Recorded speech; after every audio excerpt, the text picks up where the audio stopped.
Isa ka rin ba sa mga mahilig sa mga Korean skincare products? What's up, Vanity Friends? My name is MJ Garcia Perez and welcome back to my channel.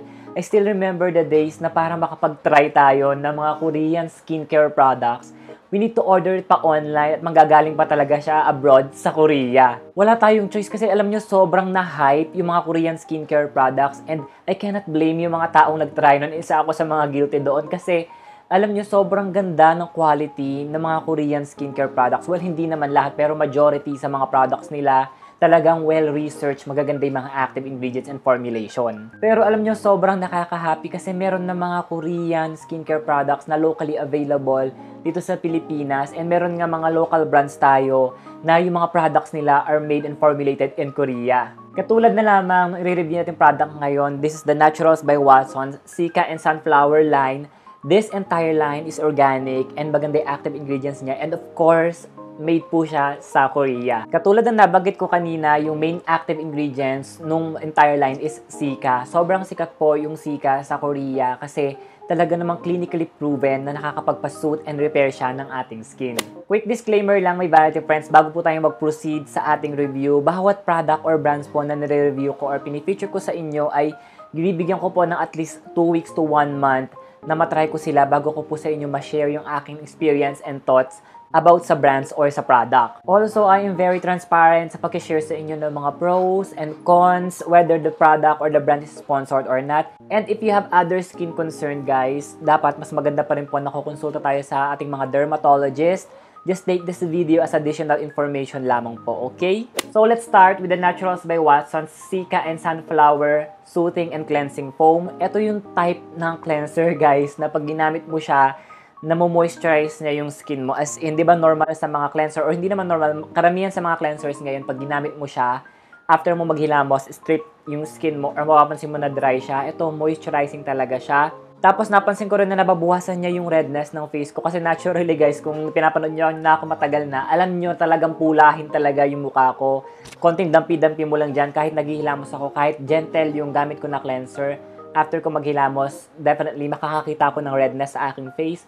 Eto nami-minimize niya. Hindi naman totally walang redness sa face ko, pero alam niyo yon, nababawasan yung pamumula ng aking face because nga meron siya mga active ingredients na nakakapagpasuot ng balat. Another good thing about the cleanser is that wala siyang kahalong SLS or sodium lauryl sulfate kasi yun usually guys, yun talaga yung harmful chemical na nakakapag-strip ng ating skin and makikita usually yung mga SLS sa mga sabong panlaba. And karaniwan, ginagamit din siya sa mga ibang facial cleansers. Kaya naman pag may mga facial cleansers, i-check nyo yung mga cleanser ninyo kung may SLS, maybe that is the cause kung bakit dry ang face nyo after nyo gumamit. The cleanser is also water-based, tapos meron siyang kahalong glycerin, and that is the reason why moisturizing po yung product because glycerin is a natural moisturizer and humectant din siya at the same time. Next is the Cica Sunflower Soothing Toner. Ito yung type naman ng toner na once ma-apply mo siya sa skin mo, immediately mararamdaman mo na hydrated ang balat mo. Syempre, after natin maghilamos guys,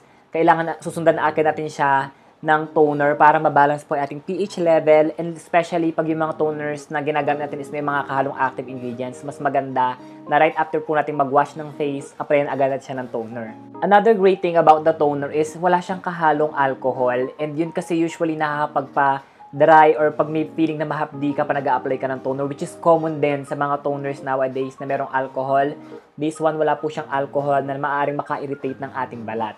O i-check nyo yung mga toners ninyo kung may mga kahalong alcohol ba yan, ha? Kung meron kang sensitive skin tsaka dry skin, iwasan nyo po yan. Later on guys, okay, mag-alala pag-uusapan natin yung active ingredients ng entire line kasi halos pare-pareho lang naman sila ng active ingredients kaya mamaya natin sila pag-usapan, iisa-isahin natin sila.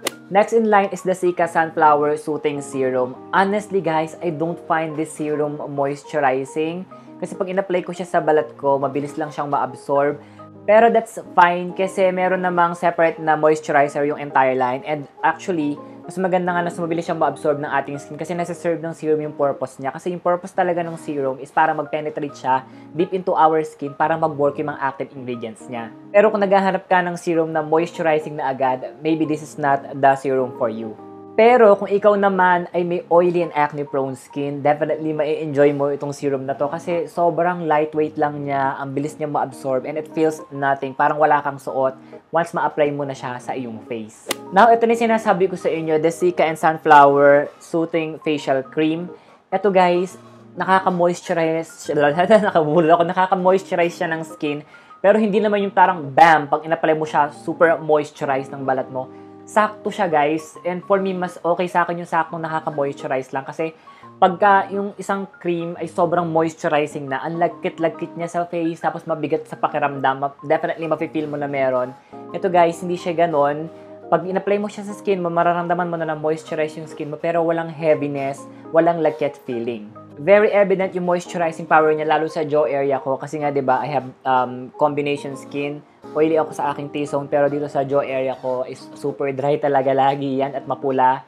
Once in-applyan ko na to guys, mapapansin ko talaga na natatanggal yung mga dry patches. Gustong-gusto ko rin ginagamit yung moisturizer na to before ako mag-apply ng tinted sunscreen or ng foundation kasi alam nyo, parang it act, ako lang yung nakaka-experience na to, parang it act like a color corrector cream kasi nga meron siyang mga soothing ingredients. Eh di ba katulad na sabi ko sa inyo kanina, mapula talaga yung face ko.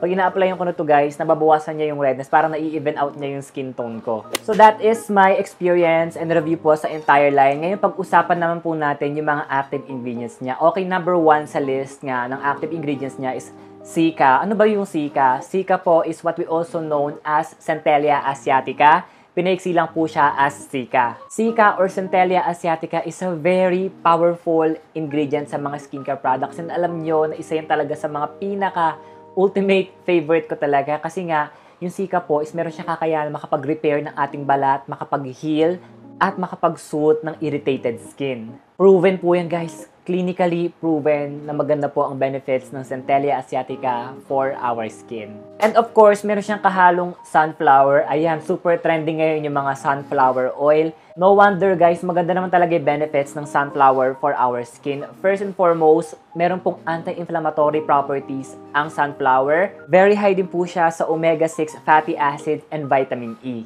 Sunflower is also moisturizing, nourishing, and it has the ability to brighten dark spots. The entire line also contains glycerin, which is a natural moisturizer and humectant, meaning nag-a-attract siya ng moisture papunta sa ating skin. Yun nga lang guys, the entire line contains fragrance. So kung meron po kayong hypersensitivity sa mga skincare na may fragrance or scent, this is something to watch out. And honestly guys, hindi po ako fan nung scent niya kasi medyo may feminine side yung scent niya. Mas gusto ko, alam niyo naman ako, mas gusto ko yung mga refreshing na amoy or mas ma-fresco na amoy as compared sa mas ma-feminine.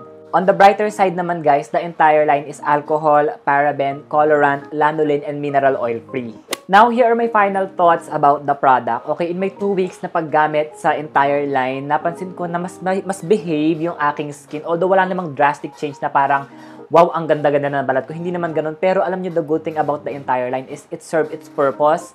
Nababawasan niya talaga yung redness ng face ko, nasusuot niya yung mukha ko, and behave siya. Walang active breakout, walang pamumula, and walang irritation. Tapos, ang maganda pa sa kanya, yung mga products nila ay affordable. Nakita naman yung mga prices na i-flash ko sa inyong screen kanina, and readily available sila locally sa mga Watson's branches nationwide. I think it has a great formulation. Sakto lang po yung tapang ng mga active ingredients niya.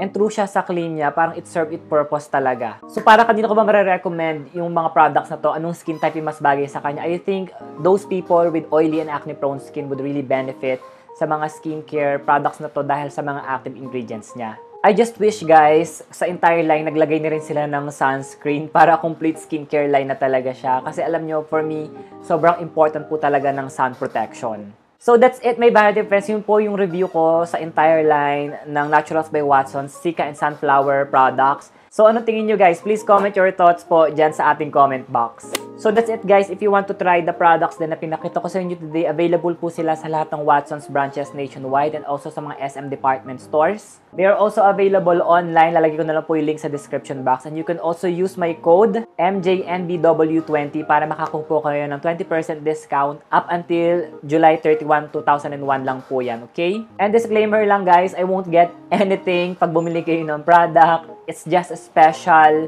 kumbaga, discount for you, my vanity friends. Maraming salamat po, my Vanity Friends. God bless as always, and as usual, you guys are really, really awesome. Bye!